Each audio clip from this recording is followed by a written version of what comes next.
കൊച്ചിയിൽ ആക്രമിക്കപ്പെട്ട നടിയുടെ പോരാട്ടത്തെ ഓർമ്മിപ്പിച്ച് ഗീതു മോഹൻദാസും മഞ്ജു വാര്യരും പാർവതി തിരുവോത്തും ഉൾപ്പെടെയുള്ളവർ. ഇതിനെല്ലാത്തിനും തുടക്കം കുറിച്ചത് ഒരു സ്ത്രീയുടെ പോരാടാനുള്ള ധൈര്യമാണെന്നത് നമ്മൾ ആരും മറക്കരുതെന്നാണ് ഫേസ്ബുക്കിൽ പങ്കുവച്ച പോസ്റ്റ്.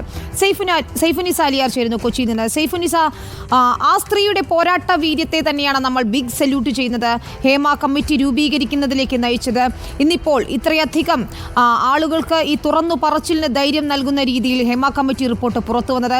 അപ്പോൾ അവരുടെ പോരാട്ട വീര്യത്തെ ഇപ്പോൾ ഈ താരങ്ങൾ പങ്കുവച്ച പോസ്റ്റിന് ഐക്യപ്പെടുകയാണ് ഒരുപക്ഷേ എല്ലാ സ്ത്രീകളും കേരളത്തിലെ എന്ന് വേണം നമുക്ക് വിലയിരുത്താൻ. അത്തരത്തിൽ പോസ്റ്റുകൾ ഇപ്പോൾ ഷെയർ ചെയ്യപ്പെട്ടുകൊണ്ടേയിരിക്കുകയാണ്. WCCയുടെ നിലപാട് കൃത്യമാണ്. മഞ്ജു വാര്യർ, ഗീതു മോഹൻദാസ്, പാർവതി തിരുവോത്ത് ഈ അവസരത്തിൽ പ്രതികരിച്ച എല്ലാവരും തന്നെ ആ നടിയുടെ പോരാട്ടത്തെ ഓർമ്മിപ്പിച്ചുകൊണ്ടാണ് ഇപ്പോൾ രംഗത്തെത്തിയിരിക്കുന്നത് പോസ്റ്റുമായി, അല്ലേ?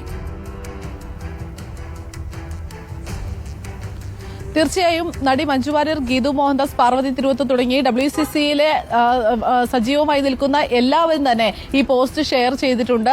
2017 നടി ആക്രമിക്കപ്പെട്ടതിന് പിന്നാലെയാണ് ഹേമ കമ്മിറ്റിക്ക് വേണ്ടി WCC രൂപീകരിക്കപ്പെടുന്നതും ഹേമ കമ്മിറ്റി ഒരു അന്വേഷണം നടത്തി ഈ സിനിമാ മേഖലയിലെ പ്രശ്നങ്ങൾക്ക് പരിഹാരം കാണാൻ ആവശ്യപ്പെട്ടൊരു കമ്മിറ്റി രൂപീകരിക്കണമെന്നും WCC സർക്കാരിനോട് ആവശ്യപ്പെടുന്നത്. പിന്നീട് ഹേമ കമ്മിറ്റി രൂപീകരിക്കപ്പെടുന്നത്, റിപ്പോർട്ട് നൽകുന്നത്, പിന്നീട് ഏകദേശം ഈ 4.5 വർഷത്തിന് ശേഷം ഈ റിപ്പോർട്ട് പുറത്തു വരുന്നത്. തുടർച്ചയായ ആരോപണങ്ങൾ വരുന്നു, വലിയ മുഖങ്ങൾ അഴിഞ്ഞു വീഴുന്നു. ചലച്ചിത്ര അക്കാദമി ചെയർമാൻ രാജിവെക്കുന്നു, AMMയുടെ ജനറൽ സെക്രട്ടറിയായ സിദ്ദീഖ് രാജിവെക്കുന്നു. അങ്ങനെ മലയാള സിനിമയിൽ നമ്മൾ പതിറ്റാണ്ടുകളായി കാണുന്ന സജീവമായി നിൽക്കുന്ന അഭിനേതാക്കളായും ഒക്കെ സംവിധായകനായും എല്ലാം നമ്മൾ കണ്ടിരിക്കുന്ന പലരുടെയും മുഖംമൂടി അഴിഞ്ഞു വീഴുന്നതിലേക്കൊക്കെ എത്തി നിൽക്കുന്ന ഘട്ടത്തിലാണ് WCCയുടെ ഈ പോരാട്ടത്തിന് മുൻനിരയിൽ നിന്ന് നയിച്ച മഞ്ജു വാര്യർ, പാർവതി തിരുവോത്ത്, ഗീതു മോഹൻദാസ് തുടങ്ങിയവർ ഈ ആക്രമിക്കപ്പെട്ട നടിയെ ഓർമ്മിക്കണം എന്ന് പറയുന്നത്. തീർച്ചയായും ആ നടിക്ക് ഒരു ബിഗ് സല്യൂട്ട് നൽകേണ്ടതാണ്. കാരണം അന്ന് ഈ ആക്രമണത്തിന് ഇരയായി 2017 അവർ പോലീസിൽ ഒരു പരാതി നൽകാൻ തയ്യാറാവുകയും ആ പോലീസിന്റെ അന്വേഷണത്തിനൊപ്പം അവർ പൂർണ്ണമായി സഹകരിക്കുകയും വിചാരണ ഘട്ടത്തിൽ നേരിടേണ്ടി വന്ന ക്രൂരമെന്ന് പറയാവുന്ന തരത്തിലുള്ള ചോദ്യശരങ്ങൾക്ക് മുൻപിൽ പതറാതെ പിടിച്ചു നിൽക്കുകയും പിന്നീട് അതിനുവേണ്ടിയുള്ള നിയമ പോരാട്ടങ്ങൾക്ക് ഇപ്പോഴും മുന്നിട്ട് നിൽക്കുകയും ചെയ്യുന്ന ആ നടിയുടെ ധീരതയാണ് ഇപ്പോൾ നമ്മൾ ഓർമ്മിക്കേണ്ടത് എന്നാണ് അവർ പറയുന്നത്. ഇതിനെല്ലാം തുടക്കം കുറിച്ചത് ആക്രമിക്കപ്പെട്ട നടിയാണ്.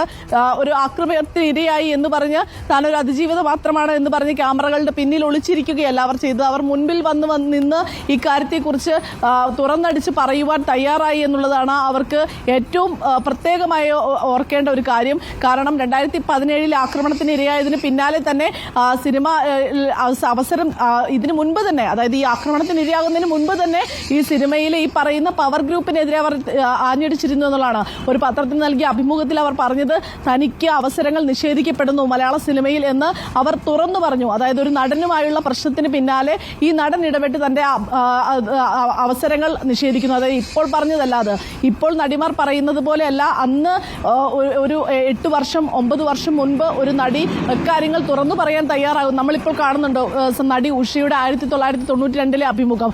അതൊക്കെ നമുക്ക് എടുത്തു പറയേണ്ട ഒരു കാര്യമാണ്. കാരണം അന്ന് അവരത് പറയാൻ തയ്യാറാകുന്നു.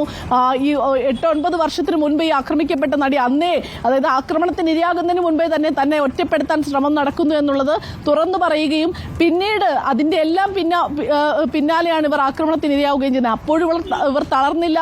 അതിൽ പോരാട്ടത്തിന് മുന്നിൽ നിന്നു. പോലീസ് സ്റ്റേഷനിൽ പോയി പരാതി നൽകി, പോലീസിന് മൊഴി നൽകി, നിയമ പോരാട്ടം നടത്തി.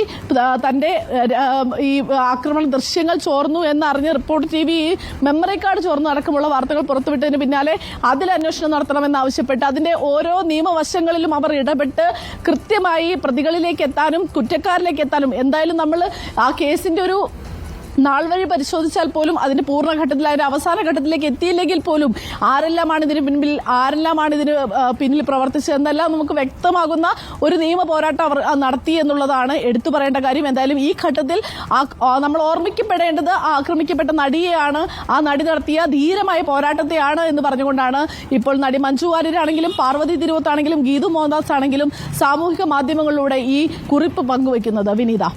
ശരിയാണ്. രമ്യ നമ്പീശൻ കുറിച്ചതുപോലെ ഈ ലോകം ഇവിടെ ജനിച്ച എല്ലാവർക്കും ഒരുപോലെ അവകാശപ്പെട്ടതാണ്. ആത്മാഭിമാനത്തോടെ ഇവിടെ ജീവിക്കാനുള്ള സാഹചര്യം ആരുടെയും ഒരു ഔദാര്യമല്ല എന്നും അത് നമ്മുടെ ഓരോരുത്തരുടെയും അവകാശമാണെന്നും സ്വന്തം ജീവിതത്തിലൂടെ കാണിച്ചു തന്ന എൻ്റെ പ്രിയ സുഹൃത്തിൽ നിന്നാണ് ഇതിൻ്റെ തുടക്കം. To tell the truth is revolutionary എന്ന ഒരു കോട്ട് പങ്കുവെച്ചുകൊണ്ടാണ് രമ്യ നമ്പീശൻ ആ നടിക്ക് പ്രശംസിച്ചുകൊണ്ട് അല്ലെങ്കിൽ അവരുടെ പോരാട്ടത്തെ ഓർമ്മിപ്പിച്ചുകൊണ്ട് ഇപ്പോൾ പോസ്റ്റ് ഇട്ടിരിക്കുന്നത്. അത്തരത്തിൽ WCCയിൽ സജീവമായ താരങ്ങൾ മഞ്ജു വാര്യരും ഉൾപ്പെടെയുള്ളവരാണ് ഇന്നിപ്പോൾ കൊച്ചിയിൽ ആക്രമിക്കപ്പെട്ട നടിയുടെ പോരാട്ടത്തെ ഓർമ്മിപ്പിച്ചുകൊണ്ട് സാമൂഹ്യ മാധ്യമങ്ങളിൽ പോസ്റ്റ് ചെയ്തിരിക്കുന്നത്. അതിപ്പോൾ നിരവധി ആളുകൾ അവർക്ക് പിന്തുണയുമായി രംഗത്തെത്തുകയും ചെയ്യുന്നുണ്ട്. ഏതായാലും അവർ ഐക്യപ്പെടുക എന്നത് തന്നെയാണ് നമുക്ക് ഓരോരുത്തർക്കും ചെയ്യാനുള്ള കാര്യവും. ആ കേസിൻ്റെ നാൾവഴികളെല്ലാം തന്നെ സൈഫുന്നിസ വിശദീകരിക്കുകയും ചെയ്തു. ആ പോരാട്ട വീര്യം നമുക്ക് മറന്നുകൂടാ, മലയാള സിനിമയും മറന്നുകൂടാ എന്നത് തന്നെയാണ് പറയാൻ.